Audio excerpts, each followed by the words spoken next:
Just give it a moment. What's up? What's up? What's up? Mm. I got my water. You Got got your your water. tea? I got my sweet tea from Firehouse. I could close my. There we go.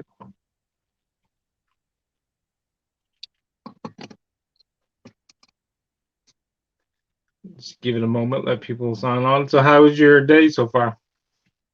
Lazy. I got like a Lazy? sinus thing going on, so I've just kind of been laying around. Yeah. How about I yours? love Sundays. Sundays are my days off, but I just pretty much relax and chill out the whole Uh, entire day. Don't do nothing. my husband's off on Sundays, and so it's usually family day. But Zoe went to her dad, so we're gonna make us a pot of chili and watch football. Yeah, I was doing that a little bit before I came on here, watch a little football and just relaxing. Yeah, he's on in a fantasy league or something. So Sundays and Mondays are usually all about football. Yeah, I'm in a fantasy league myself, but I'm losing right now, so I'm not. So is he. And I'm not. It's all right. It's all good. What's up? Thank you for stopping in. Just go ahead and hit that like button. Just give us a few minutes. So you're in Destin, or are you in Panama City? I'm in Gulf Shores. I thought for some reason you were in Panama City. No, I used to live in Pensacola, but we moved Ah, back over that's what it here. was. Yeah, yeah, yeah. That's what it was. I thought for some reason it was Panama City because I remember whenever the hurricane hit, you were in Florida when Irma. Uh, yeah, Irma didn't really do anything to us over there. We got hit by Sally though last year. It hit Gulf Mm. Shores straight on. Yeah, I was in Worst, Tampa. huh? Yeah, I was in Tampa during the time that Irma hit, and I that remember was that. yeah, that You're was charging your phone at McDonald's or something. yes. I had to charge because we were without power for like a week, so I had to go to like McDonald's just to charge my phone, and Yeah, everybody was there just doing the same thing. It was like it was chaos, but yeah, it was pretty crazy. They were I, predicting it to be like a category 4 or 5, and it was luckily a 4, but it was still pretty crazy. What's up, Tony? Thank you for stopping in, bud. yeah, we were out of power for 2 weeks with Sally. I spent so much money on gas because it got so hot. I would just ride around in my car and charge my phone so I could have air conditioning. I'd find things to do. I was like taking my friend to the grocery store, and she's like, "You don't have to." I was like, "No, I need to. I can't sit in this hot house with two Yeah. kids. I need something to do." No, seriously, I couldn't sleep because we didn't have AC or anything like that. I was miserable for like 3 or 4 days because I It could was not horrible. sleep. Yeah. What's up, There ain't no Cons? humidity like post hurricane humidity. Yeah, crazy, and especially in Florida during the summertime, that humidity is unreal. And I can't sleep at night anyways without a fan on or something just to keep Mm, circulation going. But I was miserable for like 4 or 5 days because we were without power. It was crazy. yeah, What's up, guys? Thank you for stopping in. I just got a guest on here, just talking just a few minutes. So, when did you move from Alabama? well, I'm still in Alabama. I just moved south. I mean, Um, when did you move out of Millbrook? 2012, March 2012, Okay. and so we moved down here. I moved down here with Zoe's dad, and then left him about a year or so after she was born, and ended up marrying a guy that was from Pensacola but lived in Gulf Shores. So, Yeah. So you just wanted to get out of that small town? Got tired of it? that had a lot to do with it, but I was trying to get clean too. Hmm. And then me and the guy that I was with at the time had so much bad history in that town that we were just kind of like, let's get the hell out of here Yeah. and try to start life somewhere else. And we did good. We come down here cleaned up, off meth anyway. I was still smoking weed and stuff like that, but I stayed clean for almost about 7 years after moving down here until we moved to Pensacola. And then I let my brother move in, and it was all, It was all downhill from there. yeah. He called me. See, he's always been one of those people he uses, but he's high functioning. And so Hmm. I didn't really know too much about what was going on. I knew he had, wasn't working and, whatever. I just knew they were kind of having some issues, and my sister-in-law was using and stuff like that. And he called me and was like, I need somewhere to go, kind of start my life over. And I didn't ask him questions. I didn't think anything about it because, I mean, my brother. We've always Yeah. been so close. And my husband he didn't want me to let him move in. And I was just like, you don't really have a choice. Like, my brother's never called me and asked me for anything ever. And he Hmm. needs me right now. So I'm going to be there for him. And things were okay for about 2 weeks until he went back home to Millbrook to visit and then come back down. And I could tell he was doing meth. And it didn't bother me at first, until one day I was drinking. And you know how it is, you get to drinking. And that's why they tell users they shouldn't drink. Your inhibitions are lower. And I was like, well, just let me hit it. Yeah. And it went from doing it here and there to and only do it using whenever I didn't have to work to, oh well, I gotta work a double. Let me use some. And then ended up that went on for about 6 months, and I just got so bad off. I told my husband what was going on, and I tried to clean up. But then at this point, he's curious, Hmm. and so he's like, I could tell he was going to end up doing it. And so I told myself, well, if he's going to do it, it might as well be with me. You know, I don't want him out here in these streets, because he never messed with nothing like that. And so I started using with him, and then I didn't like what I was seeing. And so I thought that if I quit doing it, he would be forced to. And so I quit. And he didn't. He just found it other places because he's from that town, so he knew people. Hmm. And that was just the start of a downhill for 2 years. We got arrested for felony possession. I had 2 counts of felony possession in February of 2019, and he got a felony possession charge. And you would have thought that would have been enough. I laid on the floor crying in Baldwin County Jail, thinking I wasn't ever going to see my kid again. By the grace of God, my bond got lowered enough that my brother paid to get me out, and I had a quarter ounce of meth in my closet at home, so I got out and went right back to using.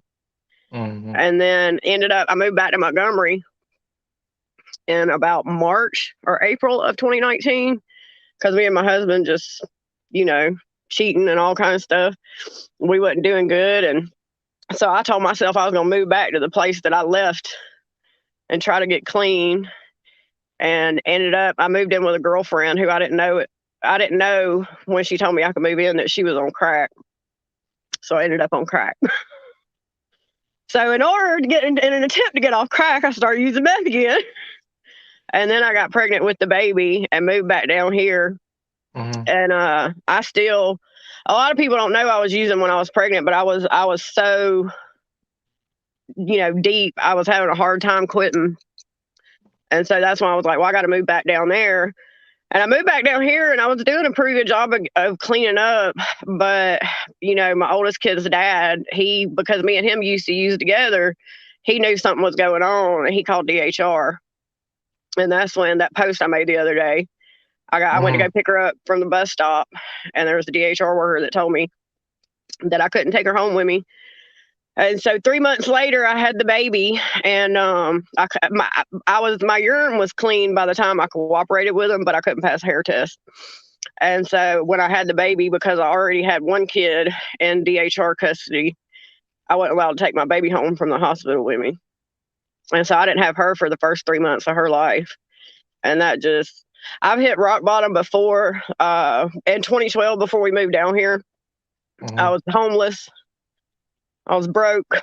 I had a broke foot. I couldn't work. I couldn't feed myself. And I hit my knees on a friend's porch, and I said, God, if you'll take this from me, I'll do anything you ask. And I literally woke up the next day with a whole new outlook on life. And so I rededicated my life to Christ then. and I was involved in church and things like that. And that's when we had decided to move down here. And so, like I said, I was doing good for a long time, but I relapsed. But even then, even when I stopped doing meth and stuff, I was still like smoking weed and stuff like that, you know. Mhm. And then once they took the kids from me, I mean, that was all. That's what it took, not having my babies. And then you have no idea what it's like to hold your baby in the hospital and not be able to take her home with you, you know. Yeah, I don't want to cry. I can So, but imagine. since then, I have been clean. It took me 6 months to get the kids back in my home. And then probably about another 6 months after that, the case was still open. I was still having to take drug tests and stuff like that, which ended up being a really good thing because it was really, really hard for me to stop smoking weed. Very hard. And so having to be accountable to drug tests and things like that for so long, by the time the case was closed, I'd lost all desire to. And so I could have went back, you know, I could go back to smoking now. It's not that big of a deal. There's nobody around to hold me accountable, but I'm at the point I'm like, I've been clean for 2 years now. Why start back, you know? Yeah, So it's a daily struggle, but I'm proud of myself. I'm happier than I've ever been. My kids are happy. My marriage is better than it was, you know, when we first got married. Because even then, even though we weren't using hard drugs, like we were still drinking a lot and stuff, you know.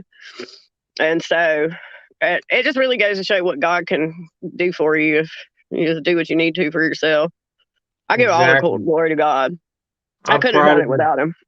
I'm proud of you because I was reading your post and I'm talking to somebody, people that don't know. I'm talking to a friend of mine I've known for over 20 years. She was friends with my sister, who, by the Hmm. way, is going to be watching this later on. So I've known Hey, you for, Melissa. shout out to my sister Melissa, by the way. I know her. That's Um, my bestest friend. yes, she's flying home right now, but she'll catch this. She usually catches my streams whenever she can. But, um, oh, trying to adjust this real fast. So, what would you say contributed to your drug use? Was it just stuff from your childhood or just I think random so curiosity? because I started drinking when I was 13, smoking weed. By the time I was 15, I was on cocaine.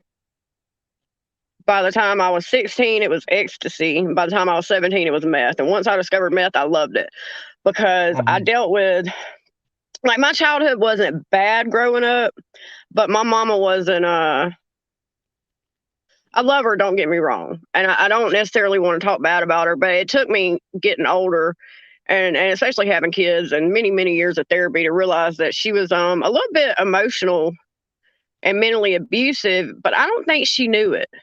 Like, I mhm, would say that I'm kind of a victim of narcissistic abuse, but I don't think she knows that she was that way, you know? And then she worked all the time, so she didn't really pay us any attention. And it mhm, was anytime I got in trouble, it was always, this is how you're making me look. She never cared what was going on with me, you know, or try to get to the bottom of what was going on. And then I was raped in high school. And I think that kind of put me on a downward spiral, you know. Looking back, you know, at the time I didn't realize that these things were happening, and I thought I blamed myself and it was my fault that that happened to me. And you know, I don't want to get too deep into that, but and then I had an absent father on top of that. mhm, And then because my brother pretty much raised me, you know, he got, once he was 18 out the house, he was selling drugs and things like that. And I looked up to him and I wanted mhm. to be like him. And I felt like because he was doing it, you know, it must not be that big of a deal. And I didn't realize until it was probably around 2003 or 4. I was selling ecstasy and I was getting it from him. And then after that, I started selling meth. And one day he looked at me and he said, you did this drug dealing thing better than I ever could have. And at that moment, I didn't care anything else about selling drugs anymore. It wasn't until I got that approval that I realized that's what I've been seeking, you know? Mhm. But at this point, I'm in my 20s. I'm already so deep in it. And then I've dealt with depression. I have borderline personality disorder and bipolar. And I think just not knowing any of these things about me, not having a mother that cared enough to find out what was going on and help me with these issues at a young age, some point along the line, I think I started just self medicating, Mm-hmm. and then when I gave my son up for adoption is when I started doing meth. And the people that I gave him up to adoption to, I was supposed to be a part of his life. And long story short, I got done really wrong. It's supposed to be open adoption, and it wasn't. They kicked me out of the house. My brother says I got played, and I very well may could have. But after that, kind of put me into a depression because these people were like parents to me. And then as soon as I got my kid, they ain't care nothing about me anymore. And at Mm-hmm. that's around the time I discovered meth. And meth is just, it gives you such a euphoric high. I was happy. And I thought that I had found the answer to all my problems. And meth was new in our area when all this happened, and everybody was doing it. And so I had not witnessed the destruction that comes from that drug, nor what it can do to a community, because it was new to my community at that point in time. Looking Mm-hmm. back, that is just a physical form of Satan. I have seen people do things that I never in a million years would have. And in the past 2 years, we have buried 7 or 8 people because of meth and heroin. Mm-hmm. And it's just, if I knew then what I know now, but That's the thing about getting older. You learn from your mistakes. A lot of times it takes hard times to learn from those mistakes, but like I said, it's the thing about getting older. it is, I mean, Mm-hmm. knowing what I know now, it's still a daily struggle. Like, I gained a lot of weight, after I quit and gave birth to my third child, and I'm creeping up on 40.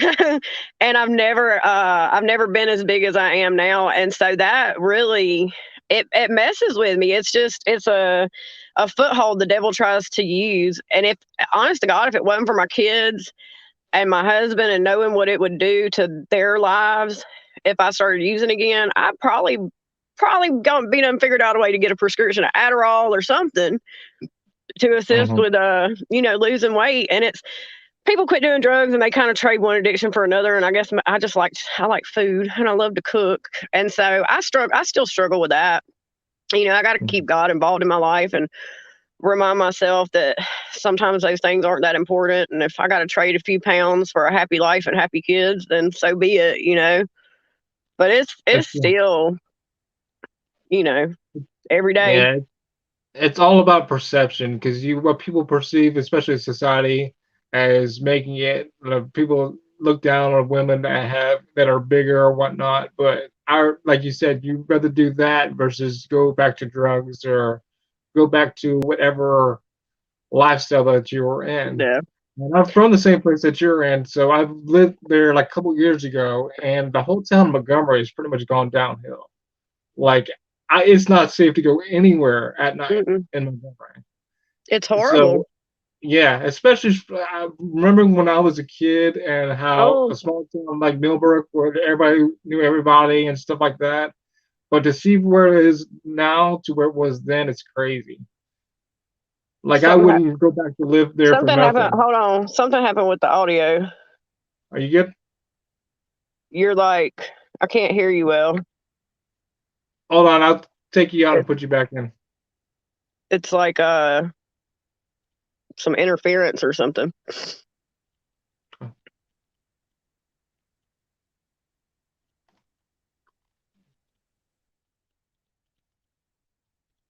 Try to come back in. Sorry about that.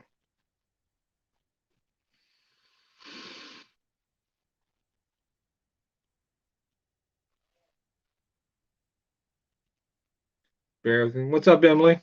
Thank you for stopping in. What's up, Jesus and Constantine?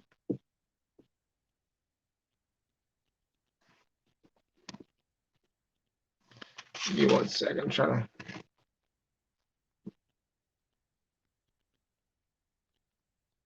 message her real fast.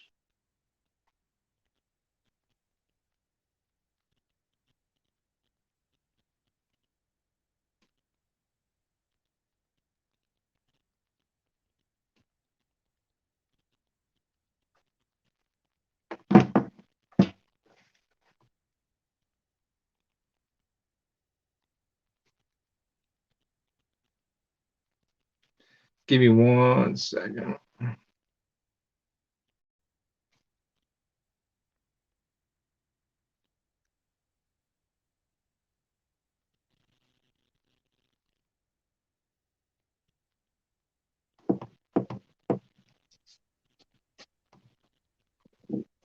You good?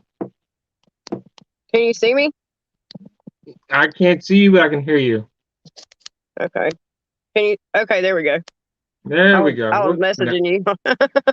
Yeah, Yeah, I was I just don't know what happened. It was like every time you talk. it does that to me too sometimes. You just gotta know just to go out and go back in, but you're good. So we were just talking about the town of Montgomery and Millbrook. Just that whole suburb had gone down over the years versus when we were kids growing up. How it was safe to go outside and everybody knew everybody. And now I lived there a couple of years ago for like 6 months, and I would never go back to live there ever again because it's so Yeah. crazy how much things have gone downhill. I think with Millbrook, I honestly believe that drugs had a lot to do with it because Mm-hmm. I remember back in 98, 99, 2000, we were going to Atlanta hitting raves. And I remember because I was involved in that lifestyle, I can tell you exactly who it was that brought it back into that town. Mm-hmm. And I think for our generation, it really brought the community down because we were the generation that was supposed to be coming up, getting older, making a name for ourselves, and it was starting to be our responsibility to put good into that community and be productive citizens of society. Mm-hmm. And so many of us went downhill, or you had other people who started to see that the community was going downhill and tried to get out of it. You know what I mean? That it just every time I go back there, just riding through there is just economically Mm-hmm. depressing to look at, Mm-hmm. And then the in Montgomery, the victim mentality. So many people just don't know that there's anything else out there other than that environment. They just think that's the Mm-hmm. way the world is, and it's not. It's There's a not at whole other all. world out there. Yeah, like it don't.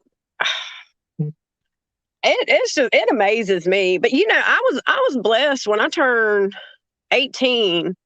I had the opportunity. I moved to Texas, and then from there I went to the Bay Area in California, and then to Virginia, and then I lived in Mobile and New Orleans for a tiny little spell. So I was lucky enough at a young age to get out and experience other cultures and things, and Mm-hmm. I fell in love with it. So as soon as I was old enough to really get out of Dodge and stay out of Dodge, I did. And it was hard. It was hard at first moving to a town that was nothing like where I was from. I didn't know anybody. I made a lot of friends that turned out to not be friends at all. And it was hard. I was tempted to go back several times, but I kept reminding myself of what I left. And I can't believe I went back there in 2019. I was there 3 months and I was like, oh my God, I remember why I left this place. I got to get out of here. Mm-hmm. Like, I'm not raising kids here. Yeah, I highly recommend that people that are just going out of high school or been out of high school, go out of your hometown, go visit somewhere Yeah. else. Go, Go because experience something else. Yeah. that's exactly what I did. I moved out of high school, and I moved to Oklahoma. But I've always had that mindset. There's other um, things to experience besides the small Hmm. town. Life is too short not to go experience other things, go visit other places. I've always had And that mentality. yeah. And you can't be scared. Like when I tell you I went to Texas, I had a friend in the Coast Guard that I had not seen in years pop up on my doorstep one day. And then I went to Walmart with him, and he was complaining about having to drive 10 hours back to Texas that night. And I was like, Mm-hmm. shoot, take me with you. I'll drive. And he Mm-hmm. was like, really, you want to go? I was like, hell yeah. I went home and borrowed $5 from my mama, packed a suitcase, and I was gone for over a year. Just bebopping around the country, and I know a lot of people say, well, I would move and blah, blah. Like, you can't be scared. You just got to jump. Every time in my life, there's only been a few, but every time in my life I've said, I don't know what I'm doing, but we finna find out. It's Hmm. always been one of the most life-changing experiences in the world. And I've Yes. not regretted a one of them. And like you said, people in that town are so like that's all they've been known is just that small town. It's like Mhm. there's a whole life. People don't even go out of the state of Alabama. That's what's so crazy about it. Like there's people that have known that they didn't even go outside of the state. Yeah. It's like, come on, there's a whole nother world out there. You Yeah. talked a little bit. I don't know if you want to go into details about your rape in high school.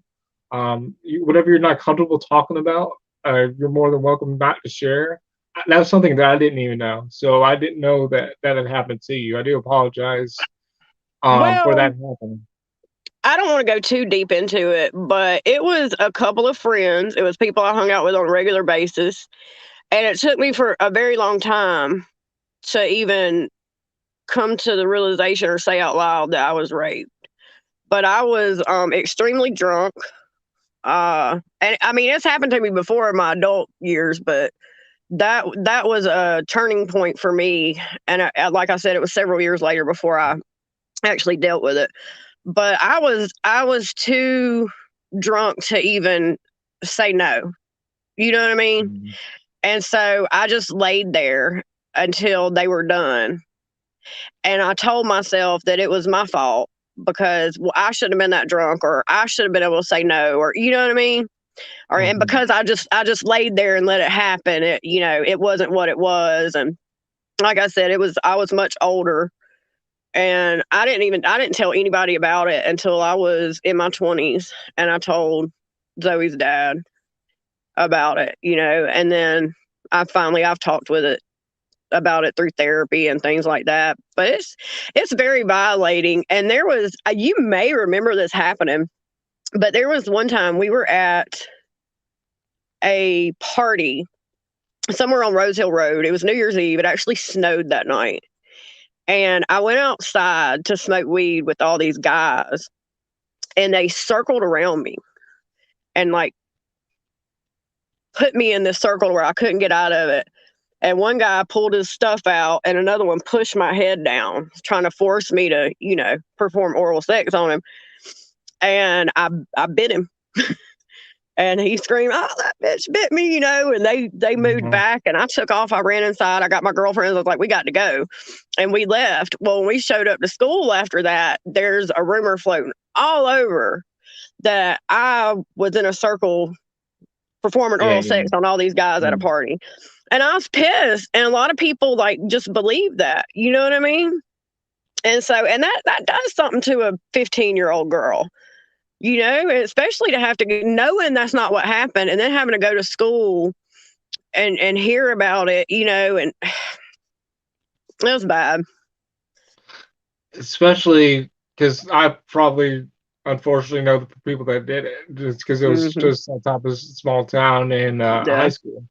Um, that's crazy. Did you ever go to the one of the principals or teachers or anything like that to just say, "Hey, this didn't happen at all," or "This is how what happened to me"? On No, both I instances. was I was a little fiery thing back then, so I confronted him in the parking lot in front of all his friends and said what really happened. And it was more of a, ooh, that white girl's going off on you. And left it at that. You know what I mean? My friends know what happened. The people who were really there know what happened. Hmm. And I don't know if you know this, but the reason that I quit high school is because I don't want to name names of people on here, but you know all of them. But Hmm. someone that he wasn't in high school anymore, but he was dating a friend of mine that was, but he did go to school with us. A bunch of drama popped off outside of school one day, and he threatened me. He was like, you better sleep with one eye open. I'm gonna climb in your window and stab you and all this stuff. And I wasn't one to be scared back then, but it was kind of scary. And I told my mama about it, and she had her eye out. If anybody comes around here, we'll handle it. Well, I went to school the next day, and I had dudes backing me into the corner. Like my friends were trying to fight me in the bathrooms and stuff, and like I couldn't walk down the hallways without being harassed because this guy started all this drama in our little friend group and with people he was friends with that I wasn't friends with. And so I called my brother from my cell phone because he'd already graduated. So I called him from my cell phone asking him to come get me because I wasn't gonna make it through the day without getting jumped, and I had grown men threatening me, you know. And so I called BJ and I was like, I need you to come get me. This is what's going on. Well, he was at work and he couldn't, so he called my mom, told her what was going on. My mom come down to the school to get me, but she's like, we ain't leaving until we talk to the principal. And when we did, he told my mother, well, she's such a troublemaker. How are we supposed to believe anything she says, anyways? And my mama said, you know what? I don't care if you believe her or not. It's your job to protect her when she's here. And she signed me out the next day and I got my GED. She was like, if I can't trust them to protect you, regardless of how they feel about you personally, then you don't need to be there. Exactly. Exactly. So, especially if you're coming forth with that type of information about what had happened to you, they should at least look into it to see what's going on, because there may be other females that experience the same thing you did. It may not have reacted the same way that you did, but if you hadn't come forward, God knows what could be happening. And that's crazy that principals and people that are in a position of power don't even exercise their power. They're just like, okay, we'll see the troublemaker, we'll just turn the other way. That's crazy. I'm sorry that I happened. It is what it is. It's all a long time ago. But it really changes the way that I parent, especially having little girls, like, and then some of the things that happened to me, my mama, I feel like she could have warned me about how the world was, especially seeing that I was hanging out with people I shouldn't have been hanging out with. You know what I mean? She was always, don't do it because I said so, and never explained why. And I feel like if she would have just kind of let me know a little bit more about how the world worked, even though I was young, I might not have put myself in some of the positions I put myself in for some of the things that happened to me over the years, But I'm a stronger person today because of it, so. Do you think, and this is probably a rhetorical question, do you think that had to do with a lot of your mistakes and missteps as a child and the teenagers, because your mother wasn't, mother was who she was and your father was absent? Do you think that contributed to it? 100%. 100%. My husband gets on to me because he says I explain too much. I'm not much of a because I said so mama. But the reason that I'm like that is because my mother never did. It was always because I said so. I'm not the kind of person. I need to know why. I need to know details. Like, you could tell me the sky's blue. I'm going to go research why the sky is blue. I need to know. I want to know how things work. And so if my mama would have just explained a little more, like, well, if you do this, these are the consequences that happen, or even shared more about her past. Like, my daddy told my brother one time, he said, boy, your phone ring like a dope dealer. And it wasn't until a couple years later, I was like, how daddy know how a dope dealer's phone rings? Well, now I'm grown and my daddy's dead and I got all the family photo albums and I'm looking at pictures from barbecues and stuff we used to have. And I'm like, that dude's on drugs. Like, so I know that my parents had experience in things like that. So why not share some of those experiences and tell me more, well, we had a friend, he was doing all this, he was doing all that, and look where his life's at now, Maybe, just maybe being a little bit more transparent and a little bit more involved instead of, she worked and she'd come home and she'd read her books. She didn't want to be bothered with me.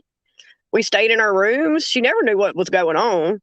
The first time my brother got caught for distribution, I was young. I didn't know how the law worked then. I was afraid they was going to come search the house or something. So I went in and I got rid of everything that was in his room. And she's like, what are you doing? And I'm like, I'm getting rid of this stuff. I don't know if they're coming here. And she starts freaking out. And she's like, why didn't you tell me? Blah, blah, blah. Where have you been? How you got kids sitting in the back room of your house doing drugs and selling drugs out of your house? You don't notice. What do you mean? And then on top of that, every time we tattled on each other as kids, we got in trouble for it. So what would I tell you, Like, you've had the opportunity to be present. We've been doing this under your nose for years, and So, Is your mom, is she in your life now, or do you talk to her? yeah, she doesn't really like me very much. She's always, I don't think she's ever liked me. And my sister in law, they live with my mother now. And my sister in law, her opinion is that my mom raised me to be everything that she never could be, and then was jealous of me because I ended up that way. Hmm. Which is probably true. My mama's polar opposite from me. She's not confident. She's not outspoken. She's, you know what I mean? She cares too much about what people think. And I'm the exact opposite of that. So, and she, when I was using, I stole some of her credit cards and stuff. And so that really put a damper in our relationship, because before that we were close friends. I lived with her and I was older, and uh but she's one of them grudge holding, not gonna forgive somebody types, and now she's just a drunk. The woman was sober for 30 something years, never saw her drink a day in my life, and then all of a sudden when the kids get grown, she decided she want to start drinking again. And she drinks Hmm. all day every day. But that has its advantages, because when she's drunk, me and her will sit on the phone and talk for hours. So we have as good of a relationship as we can. I still go up there and visit and everything, but she's got her own set of mental health issues, and she's never really gotten any help for them. So she thinks the way she is fine. And Has she like owned up to her mistakes? Has she said this is I messed up whenever you were younger? Or did she's like, you know what? I don't know what I don't happened. I don't think she knows she messed up. I mean, she has said over the years, she's like, kids don't come with instruction books, and I did the best job that I knew how. Hmm. And I know that she, like any mother would, after seeing the things that happen with her kids, I know that she's kind of like, well, what did I do wrong? And any mom's gonna feel like they failed. But now, I mean, she's very proud of me now. She loves my husband. She loves Hmm. the fact that I got out of there and I'm living on my own, and you know what I mean? So I ended up being everything she hoped I would be. But I don't think she really, and there's a lot of stuff she doesn't know. Hmm. She just, what happened. She was always she would rather not know. Like, even when we Yeah. were in our 20s not living there, and she knew things were going on, but she didn't want to know, because if she knew about it, she'd have to confront it. And So she didn't do that. no, I've forgiven her. You know, Yeah. I really do believe she did the best job she knew how, and I see a lot of myself in her, even as a parent. I really want to stick my kids in the room with Netflix and not be bothered with them, but I choose not to, because I Hmm. know how that affected me when I was a How kid. about that? Yeah. So What would you say to the people that the guy who raped you, or that situation, like the oral sex and whatnot? What would you say to those guys that did that to you? If you were face to face with them right now, what would you say to them? fuck you, you're a piece of shit. I hope you never Mm, have daughters. Honest to God, I don't have anything for them, and I know how a lot of them turned out mm, today, and they ain't no better than they were then. mm, So, you know, I would never wish that something would happen to somebody's children. So all I can say is I hope you never have daughters, and if you have sons, I hope that they got a mother in their life that's gonna raise them better than you probably will. But they can go to hell for all I care. I don't. You just don't treat women some of the ways that I've seen men. Like, I bet they don't think they did anything wrong. I bet yeah, they think that, well, she laid there, she let it happen. yeah. So They think because you didn't say no that you're pretty much consented. That's yeah, their wicked mindset, which is absolutely insane to even think that. But yeah. I mean, when somebody is so inebriated that they can hardly stay awake, hmm. I don't feel like they can consent to sex. You know what I mean? Uh-huh. Exactly. I'm passing out. Like, There's no way for they you took to advantage of say. that. They knew that. There's no way for you to say anything one way or another. I mean, that's crazy that they have that mindset. And like you said, they probably do still think the same way if they're not in jail or dead by now. But that's crazy that people just take Well, advantage of people. I know one of them. I'm actually friends with the mother of his children, and he don't have nothing to do with them. So she's married, and her husband's taking care of him. So that's probably a good thing.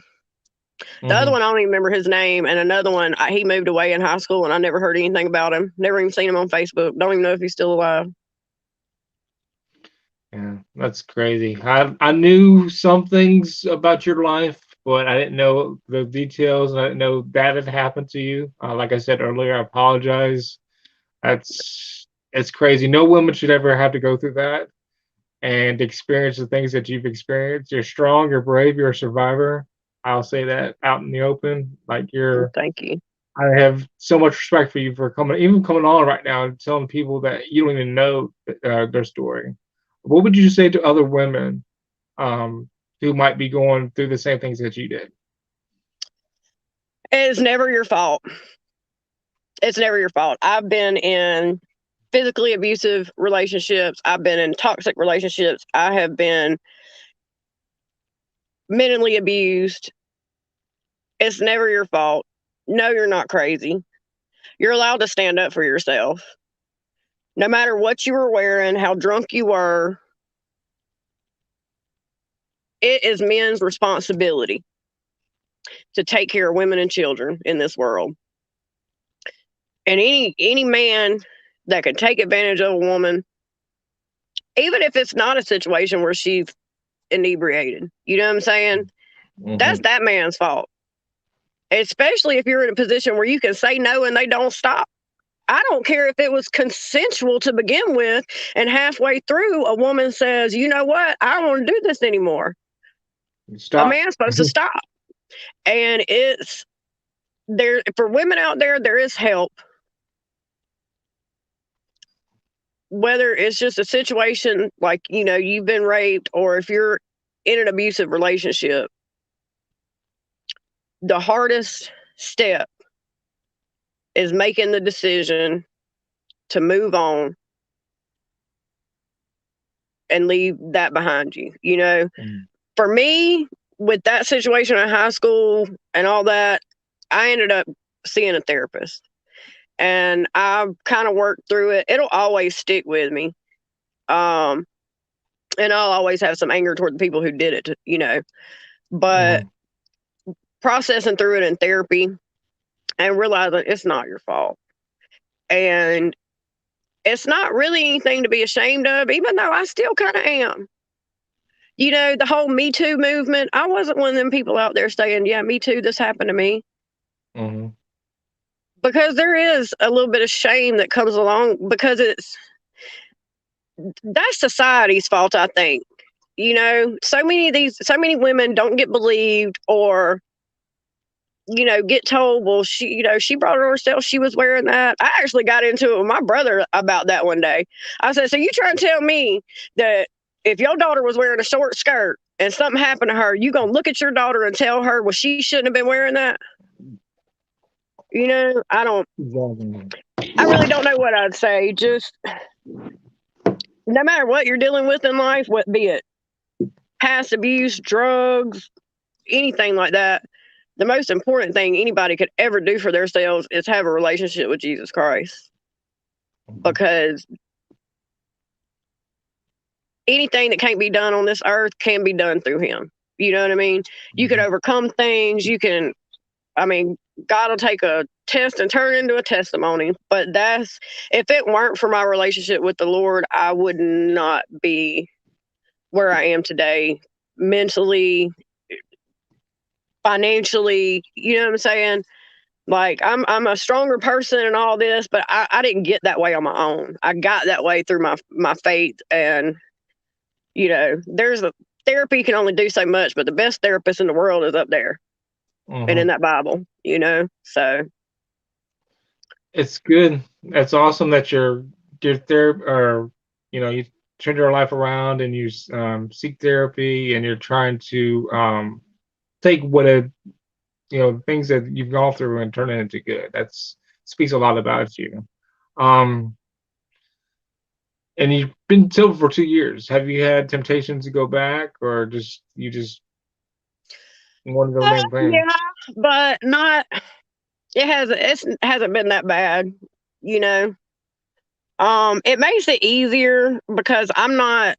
I couldn't tell you where I'd be if I was still living back home around all the people I Mhm. used to use with and stuff like that.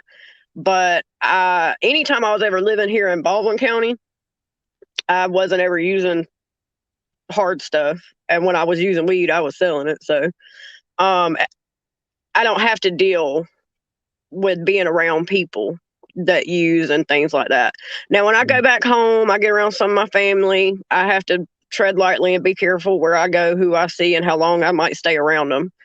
Mhm. Um, but for the most part, it's easier than it was 2 years ago for sure. You know, I really just think anytime a thought crosses my mind, just thinking about everything I would lose and everything that I fought so hard to get back kind of nips that thought in the bud. You know, it's just not Mhm. worth it. It's not worth it at all to go back.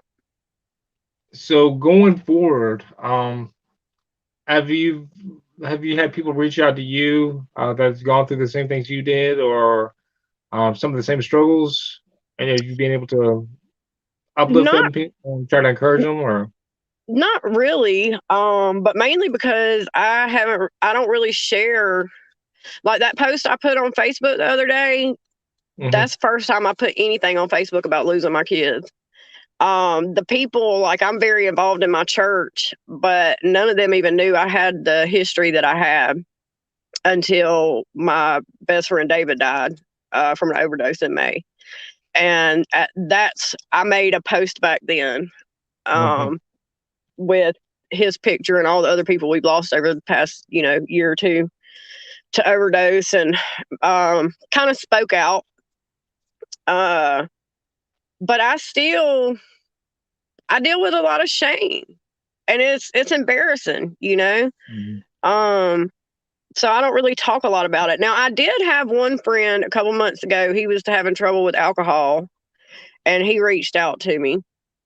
And so I gave him my number and told him, if you feel like drinking, just call me. And I mean, he's called me once and was like, I had a drink. And I think he's probably still drinking, but I still chit chat with him and check on him. And, he knows that if there's ever a time that even if you just want to talk, like, I'm the least judgmental person in the world. So I would like to maybe one day do some outreach or something, maybe even like work at a rehab. I don't know, help other people. But right now I'm still working on myself and dealing with my own demons, and the devil loves to attack my mind. And he loves to tell me Hmm. I'm not good enough, and you shouldn't be telling people this, that, and the other. They're going to judge you. And so I still kind of have my own demons to fight, but I try to, let people know, hey, there It's is one day hope. at a time. One day at a Yeah, time. That's the only thing you expect, and you can't. The experiences that you've gone through, the trauma, you can't just wake up one day, okay, I'm good, I'm great. You know, I know you're hard on yourself. You feel like very. a lot of shame and guilt. Hmm. There's nothing to be guilty about. Like, none of the situations with those guys was your fault. It wasn't your fault at all. I'll be the first person to tell you that. You experienced something that, like I said earlier, no woman should ever experience. Yeah, And the issues with drugs and stuff like that, everybody makes mistakes. Everybody goes through hard times and makes bad decisions. Some makes more than others, but the important thing is you learn from those mistakes and you're moving on. yeah, Don't let that define you. Don't let that your history and your all that stuff in the past. Don't let that determine who you are now. yeah. One thing I can encourage you with. Thank you. No I problem. I appreciate you for coming on. What's up? Huh? What are you gonna say? Oh, nothing. I thought you were going to say something. I appreciate you for coming on. I know it takes a lot of strength to talk about the experiences that you've gone through and whatnot. And you got a lot of people that are supporting you. I support you. I know my sister does. She's going to watch later on and encourage you as well. But you're not in this alone. Don't think Yeah. that for 1 second. You got people that are supporting you. Well, I So hope that if anything, just maybe by me sharing my story a little bit, it can offer hope to somebody else out there. exactly. There was, like I said, I cleaned up for 7 years, but I was still smoking weed. And when I relapsed, I think that's where a lot of my shame and guilt comes from, is because I did so good for so long and then I relapsed. But I remember asking God, like, when are you gonna fix this for me? When are you gonna take this from me? Like, I've never Mhm. been 100% clean off drugs, and I guess everything just happens in His timing. And it losing my kids was, I'm surprised. I'm surprised I did not clock out of this world. But if that's what it takes, that's what it takes. And so I was 22 years in active addiction. I would never have thought that I would be sitting here 22 years later saying I've been clean for 2 years. It Mhm. could have been 24 years of active addiction, but Exactly. so there is Don't hope. think of, There is a light. don't think of that long time span of you being um, addict. Excuse me. Think about the 2 years that you've gone sober and Yeah. clean. And times that you thought about maybe going back to that lifestyle where you didn't, where you got to think about your kids, your husband, your future. Don't think about your history. Like I said, just focus on now, focus on tomorrow, focus on getting better each and every day. Yeah. Because I look forward to what's in store in the future. God's done so much for me in the past 2 years. I can only imagine what He's going to do in the next 20. exactly. You got So, 20 good years ahead of you of good things and encouraging other people. I see. Um, like I said, I got a lot of respect for you for coming on and telling your story. I saw it yesterday or the other day on Facebook, and I know a little bit about your story, but I didn't know all the details like you explained earlier. But yeah. I got a lot of respect and love for you. Well, thank you. No no problem. Is there any last words or anything like that? Is there any words of encouragement that you want to offer to other people? Whatnot? Head up, eyes on God. Doesn't matter what yesterday was. Every day is an opportunity to start new, no matter what it is. I don't care if it's a failed business adventure. Tomorrow's a new day. So if Exactly. you want to change your future, start today. Start in the next hour. Start tomorrow. But every day is a new day. Exactly. And I was going back to something you just said a few minutes ago that you were praying why God didn't take this away from you. I think there's a lot of action that we have to do on our part. We Hmm. can't just be sitting by idly, okay, I want to be free from this. You got to be active. You got to be like, okay, if you're an addict, you want to say, I want to seek help. I want to get away from this situation that I'm in and try to remove myself from the situation. If you Hmm. were a victim, you got to talk to somebody. You got to speak up because you letting that bottle up inside of you for however many years is doing you no good. Yeah. And like I said earlier, the gentleman that did that to you, had you not have, who knows what they could be doing to somebody else or did Yeah. to other people. So you taking up, even though the principals didn't do their part, it took a lot of courage on yours to do it. Yeah. So I appreciate you for coming on. Much love to you. I'll be talking to you a little bit later on, just checking in on you. But Okay. thank you for coming on. All right. Thanks for having me. I'm gonna go make chili now. All right. Enjoy that chili. Have a good rest of your day. All right. You too. All right. Bye. Bye.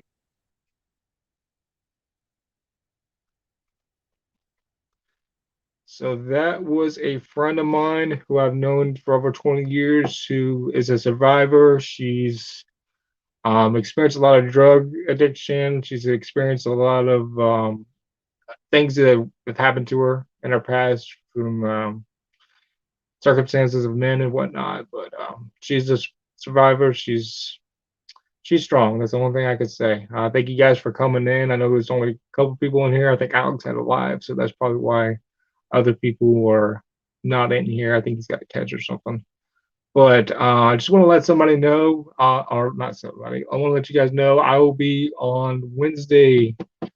I will be telling my story on Wednesday. Our very own Julie Harmon, she will be interviewing me on Wednesday on PB Mass's extra channel. She'll be interviewing me, and I'll be telling my story. So it'll be fun.